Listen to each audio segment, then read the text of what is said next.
Let's stay with the sporting theme though, because we'll talk basketball. The GB teams have come a long way ahead of London 2012, and it's the first time in 64 years that Great Britain has had a basketball team at the Olympics. And the overall height of the players has also grown as well, with the shortest player being a mere 6'1". So who better to join them in training than our very own 5'5" Mike Bushell.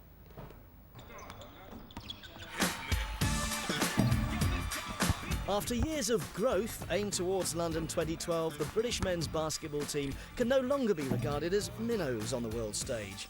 Well, the smallest player is 6'1". Several are 6'10" or more. So a training session was always likely to stretch me in more ways than one, as the team get ready to show the world how far they've come. We've come a long way. I think, now we're competing with the best in the world. Lul Deng is one of the big NBA stars with the Chicago Bulls and has been key to Britain's revival. His parents fled Sudan to the UK when he was young, and with Deng in the team, they've been promoted, are into the world's top 50 and have reached the last 2 Eurobasket championships. And last week, a second British player, Joel Phelan, signed for an NBA side. In fact, now, all but 2 of Team GB play in top leagues abroad.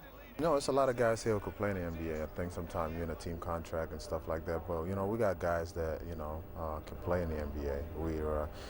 We've reached a level where, guys are expected, to make it to the highest level of competition. And I couldn't say that a few years ago. I noticed in training that it's not just about size, footwork and movement are also key, but being able to stretch up to that basket is a big help. And there's an extra spring in the step of the British team now that they've all come home.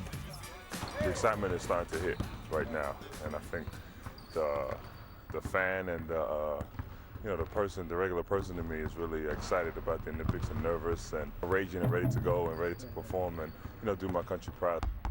They're unlikely to make the medals. Actually, just getting to the quarterfinals would be a massive achievement for this team, which lost nearly all of their warm-up matches, it has to be said. But in some of those games against some of the top teams in the world by just a few points, so they're getting closer. Everybody wants to advance to the quarterfinals because on any given day in the game of basketball, anything can happen. And what points difference, if any, do you think the home crowd will make? Does it really actually spur you on? It definitely makes a difference. I mean, just like anything in life, when you got someone pushing you and cheering you on, you tend to, do your best. Back on court, I was noticing how many of the team were able to touch the basket as they slam-dunked the ball in. At 5'5", I didn't stand a chance until... Finally! No cheating at all. Oh. So if we're ever short of a player, you're more than welcome to join the team. Fantastic, thank you so much. But I wasn't going to get away without the ice treatment they all suffer at the end of training to protect the knees, which do take a pounding. Mike Bushell, BBC News, with the British basketball team.